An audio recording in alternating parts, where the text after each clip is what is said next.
छारसूत से फिस्टुला कितने दिनों में ठीक हो जाता है? हेलो फ्रेंड्स, मैं हूं डॉक्टर उमाकांत। दोस्तों, सबसे पहले हम लोग ये समझते हैं कि फिस्टुला कितने प्रकार के होते हैं। जब हम लोग फिस्टुला को अच्छे से समझ पाएंगे, तभी हमें पता चलेगा कि जो भी फिस्टुला हम ट्रीट करने जा रहे हैं, वो किस ग्रेड का है और वो कितने दिनों में ठीक होगा। दोस्तों, सेंट जेम्स यूनिवर्सिटी का जो क्लासिफिकेशन होता है, वो एमआरआई पे बेस होता है। उसके हिसाब से हम लोग देखें तो फिस्टुला 5 प्रकार के होते हैं, ग्रेड 1 से लेके ग्रेड 5। एक और फिस्टुला होता है जिसको हम लोग सबक्यूटेनियस या सबम्यूकस फिस्टुला कह सकते हैं। इसको हम लोग क्लिनिकल डायग्नोसिस से डायग्नोस कर लेते हैं। कई बार रेडियोलॉजिकल डायग्नोसिस से इसकी डायग्नोसिस नहीं बनती है। अगर हम लोग ग्रेड 1 से लेके ग्रेड 5 के फिस्टुला को धीरे-धीरे समझने की कोशिश करें, तो जो ग्रेड 1 के फिस्टुला होते हैं, वो इंटरस्फिंक्टिक फिस्टुला होते हैं। भले उसमें 1 ओपनिंग हो, 2 ओपनिंग हो या सिंगल ओपनिंग के साथ ही प्रेजेंट कर रहा हो और वो अंदर जाके डेंटेड लाइन पे ओपन हो रहा हो। ग्रेड 2 के फिस्टुला की बात हम लोग करें, तो वो इंटरस्फिंक्टिक फिस्टुला ही होते हैं, लेकिन वो एब्सेस के साथ प्रेजेंट करते हैं। कई बार मल्टीपल ओपनिंग के साथ भी प्रेजेंट कर सकते हैं।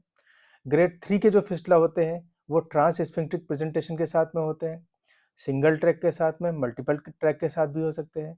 लेकिन यही अगर एब्सेस के साथ एसोसिएटेड हो जाए, ट्रांसस्फिंक्टिक फिस्टुला, भले वो सिंगल या मल्टीपल ओपनिंग के साथ में हो, तो इसको हम लोग ग्रेड 4 का फिस्टुला कहते हैं। इसमें हॉर्सशू शेप की जो फिस्टुला है, वो भी इसमें हम लोग उसको भी इंक्लूड कर सकते हैं। अब ग्रेड 5 के जो फिस्टुला होते हैं, वो या तो एक्स्ट्रा स्फिंक्ट्रिक हो सकते हैं या फिर सुप्रालीवेटर का जो कंपोनेंट होता है उसको टच कर रहे होते हैं या सुप्रालीवेटर के ऊपर तक जाते हैं। ऐसे फिस्टुला जो सुप्रालीवेटर के ऊपर तक जाते हैं या उसके कंपोनेंट को टच करते हैं या एक्स्ट्रा स्फिंक्ट्रिक होते हैं या मल्टीपल ओपनिंग के साथ में होते हैं या सिंगल ओपनिंग के साथ में भी हो सकते हैं, ये ग्रेड 5 के फिस्टुला होते हैं। अब हमने सारे फिस्टुला को अच्छे से समझ लिया है। अब हम लोग क्षार सूत्र को समझने की कोशिश करेंगे। जो स्टैंडर्ड क्षार सूत्र होता है, उसका अपना पैरामीटर होता है। उसका जो पीएच होता है वो 9 से 10 के आसपास होता है। उसका एक यूनिट कटिंग टाइम होता है। यूनिट कटिंग टाइम, जिसको हम लोग कहते हैं यूसीटी भी कहते हैं शॉर्ट फॉर्म में। उसके जो यूनिट कटिंग टाइम होता है, ये भी कुछ चीज़ों से प्रभावित होता है। ऐसा नहीं कि हम लोग जो बिल्कुल कैलकुलेट कर रहे हैं, वही हमेशा एक्यूरेट होगा।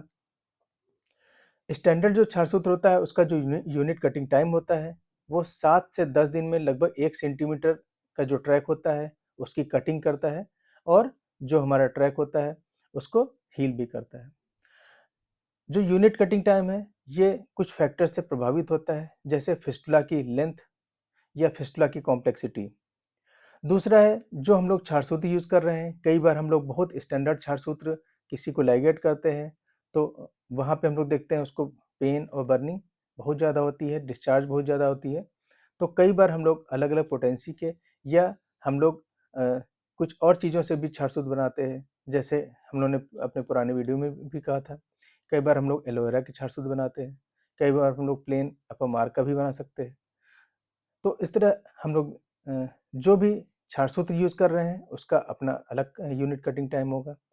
क्षार सूत्र हम लोग कितने दिन में चेंज कर रहे हैं, ये भी एक फैक्टर होता है। कई बार पेशेंट जल्दी विजिट नहीं करता है।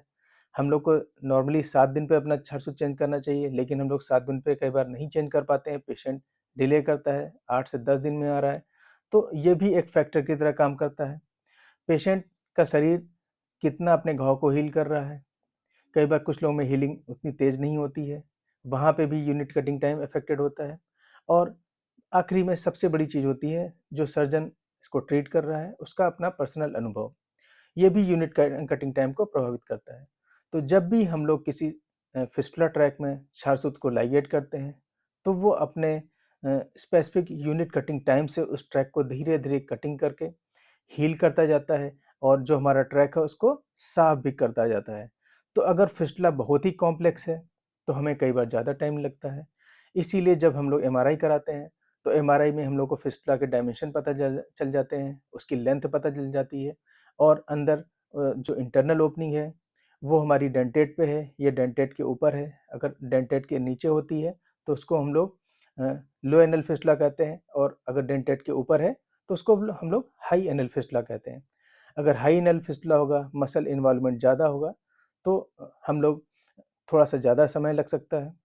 तो इसीलिए जो फिस्टुला होते हैं, अगर ग्रेड 1 का या ग्रेड 2 का बहुत ज़्यादा कॉम्प्लेक्स फिस्टुला नहीं है, तो हम लोग 1 डेढ़ महीने में उसको पूरी तरह से ठीक कर सकते हैं।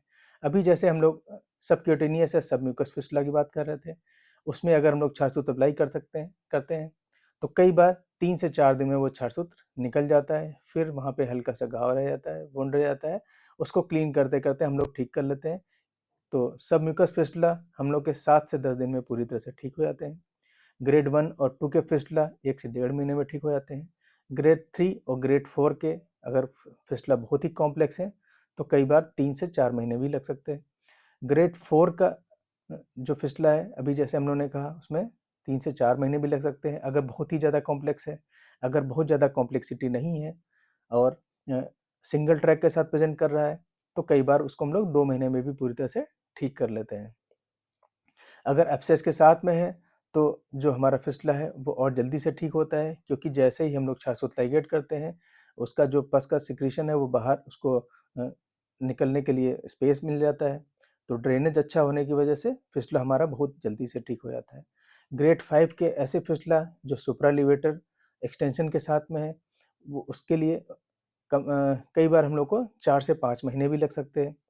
या एक्स्ट्रा स्फिंक्टिक फिस्टुला जो होते हैं, उसमें हम लोग क्षार सूत्र लाइगेट नहीं करते हैं, क्योंकि वहाँ पे हम लोग की पूरी जो रेक्टल रिंग है वो इन्वॉल्व हो जाती है और इनकॉन्टिनेंस के चांस बहुत ज़्यादा होते हैं। तो ऐसे ग्रेड 5 के फिस्टुला जो सुप्रालीवेटर के भले ऊपर ही हों या उसके कंपोनेंट को टच कर रहे हों या मल्टीपल ओपनिंग के साथ में हो, हम लोग 4 से 5 महीने में पूरी तरह से ठीक कर सकते हैं। क्षार सूत्र में थोड़ा समय लग सकता है, लेकिन हमारा जो फिस्टुला है वो पूरी तरह से ठीक हो जाता है और उसमें रिकरेंस के चांसेस नहीं रहते हैं। और सबसे अच्छी बात होती है कि क्षार सूत्र का ट्रीटमेंट लेते हुए हम अपने सभी कामों को करते रहते हैं, भले वो हमारे रूटीन काम हो या हमारे डेली वर्क के जो काम हैं।